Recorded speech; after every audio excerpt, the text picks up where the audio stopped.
సర్వ మానవాళికి రక్షకుడు, మనకు కొండంత అండగా నిలిచేవాడు, మనసులో తలచిన వెంటనే గుండెల నిండా ధైర్యాన్ని నింపగలిగే మహాయోధుడు, అభయహస్తంతో ఎల్లవేళలా మనల్ని కాపాడే ఆ పవనపుత్రుడి ఇప్పుడు మనసారా స్తుతించుకుంటూ శ్రీ పంచముఖ ఆంజనేయ స్వామిగా అవతారమెత్తిన కథ దృశ్య రూపంలో తిలకిద్దాం రండి. ప్రసన్నాంజనేయం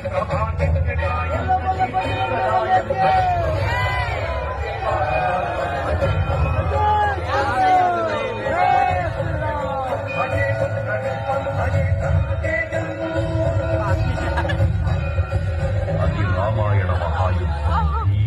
శ్రీరామచంద్రుని సారథ్యం వానర సైన్యంతో విజృంభిస్తూ లక్ష్మణస్వామి తనతో పోరాటం చేస్తున్న రావణుడి కుమారుడు ఇంద్రజిత్ తలని బాణంతో ఒక్క వేటుతో వేరు చేశాడు. ఇంద్రజిత్ మరణ వార్త విన్న రావణుడు ఆవేశంతో ఊగిపోయాడు. ప్రతీకారం కోసం పాతాళ లోకాధిపతి తన సోదరుడు అయినటువంటి